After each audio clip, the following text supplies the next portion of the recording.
ना मन डोलेगा ना कार्यक्रम डोलेगा। जन सुराज को सुधारने, जन सुराज का जो अभियान हमने शुरू किया है वो 10% वोट के लिए नहीं है, 30,000 वोट के लिए नहीं है, किसी को जिताने हराने के लिए नहीं है, बिहार में व्यवस्था परिवर्तन के लिए है। और वो मैं इस बात से मैं पहले भी कहता रहा हूं कि मैं इस बात से वाकिफ हूं कि ये कठिन काम है, लेकिन कठिन है इसीलिए मुझे करना है। मुझे इस बात का एहसास है कि इसको करने में 10 वर्ष भी लग सकता है, लेकिन आप मत घबराइए, हम 10 वर्ष भी अगर लगेगा तो करे बगैर नहीं मानेंगे, बिल्कुल किया जाएगा। 10% वोट बिहार में ये साधारण बात नहीं है। जो लोग आप पत्रकार हैं, राजनीति कवर करते हैं, कौन दूसरा दल है जो यहाँ 3 दल रूलिंग दल है जो गठबंधन में लड़ते हैं। पिछले बार विधानसभा चुनाव में भाजपा को 19.6% वोट आया है बिहार में, 19.6% भाजपा को वोट आया है। देश की सबसे बड़ी पार्टी है और हम लोग 1 महीना पहले पार्टी बना है। सिंबल जन सुराज को 1 नवंबर को मिला है। जो कैंडिडेट चुनाव लड़ रहे हैं, जो लोग चुनाव लड़े, वो सिर्फ 10 दिन उनके पास अवसर था घर घर पहुंचाने के लिए कि ये हमारा सिंबल है। उस 10 दिन में भी 2 दिन दिवाली और 4 दिन छठ में चला गया। मैं इसका एक्सक्यूज नहीं दे रहा हूं, मैं बार बार कह रहा हूं हमारी कमी है और बेहतर होना चाहिए। लेकिन अगर कमी भी है तो 0 से 10 हमने पहुंचाया है, तो 10 के ऊपर भी ले जाने की जिम्मेवारी जन सुराज के साथियों की है। अब घबराइए नहीं, इसको आगे ले जाने का पूरा प्रयास करेंगे और उसमें सफलता भी मिलेगी। गलती की कोई बात नहीं है। देखिए, गलती ये है कि दल नया है, सिंबल नया है, प्रत्याशी नए हैं और जिन 4 क्षेत्रों में चुनाव हुआ है वहां पर कोई पदयात्रा नहीं हुई है, वहां जन सुराज का कोई संगठन पहले से है नहीं। इसके बावजूद चारों सीट पर चुनाव लड़ना, तय करना, इसको अगर गलती मानते हैं तो हमारी गलती है। लेकिन क्यों किया गया है?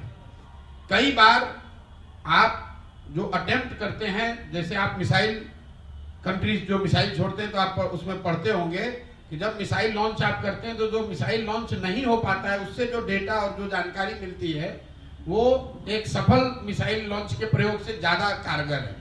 तो चुनाव ये जानते बूझते लड़ा गया है कि डिफिकल्ट चुनाव है। इन चारों जगहों पर जन सुराज की कोई संगठन नहीं है, वहां पदयात्रा नहीं हुई है। ये जानते बूझते लड़ा गया है कि ये 4 साधारण सीट नहीं है, ये चारों वो सीट है जहां पर के सिटिंग एमएलए जीतकर एमपी बने हुए हैं। ये वो सीट है जो 30-35 साल से किसी न किसी राजनीतिक नेता या दल का एक तरह से वो किला है। वहां पर जाकर मजबूती से चुनाव लड़ने का प्रयास इसलिए किया गया है कि लड़कर देखें कि इस परिकल्पना को जब राजनीतिक स्वरूप दिया जाता है तो उसमें क्या बेहतर है, क्या खराबी है। अब सारी जानकारी इकट्ठा हो रही है।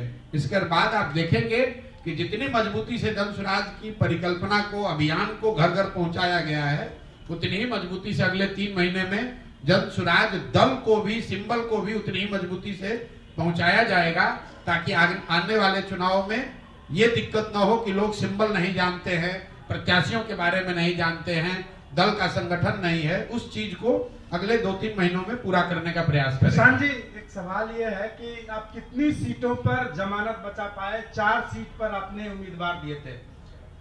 भाई, हमने तो ये देखा नहीं है कि कितनी भी जमानत बचा पाए। आप क्यों जमानत की चिंता कर रहे हैं? चिंता आप इसकी कीजिए, आप बिहार के, आप पत्रकार हैं, बिहार के नागरिक भी हैं। चिंता ये कीजिए कि बिहार की जनता को ये लगता है कि जो आज नीतीश भाजपा की सरकार चल रही है बहुत अच्छी सरकार है, उनके प्रत्याशियों को लोगों ने वोट दिया है।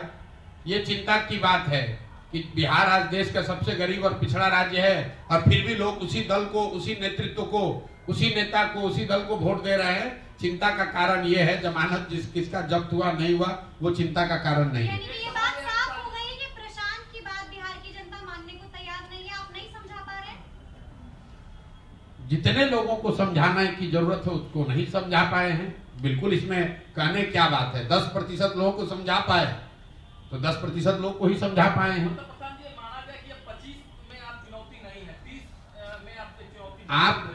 आप हमको कब चुनौती मानते थे कि आज नहीं मान रहे? हम तो जब पैदल चलना शुरू किए तो आप लोगों ने कहा बिहार में कोई खड़ा ही नहीं हो सकता है। जब दल बन गया तो भी आपने कहा कोई चुनौती नहीं है। कल परसों अभी तो परिणाम आज आया है, 5 दिन पहले भी जो विशेषज्ञ कह रहे हैं कि भाई 2-4-5% वोट आएगा इनको, प्रशांत किशोर क्या कर लेंगे। ऐसा तो है नहीं कि कल तक आप हमको चुनौती मान रहे थे और अब नहीं मानिएगा। तो आपके कहने से, आपके मतलब व्यक्ति की बात नहीं है, पत्रकारों के या राजनीतिक विश्लेषकों के टीका टिप्पणी के आधार पर तो हम ये काम कर नहीं रहे। आप अपना काम कर रहे हैं, आपका काम है विश्लेषण करना, आकलन करना, टीका टिप्पणी करना। हम अपना काम कर रहे हैं। मैं आपको ये बता रहा हूं कि मैं अपने संकल्प से, जन सुराज के इस अभियान से एक कदम भी पीछे हटने वाला नहीं हूं।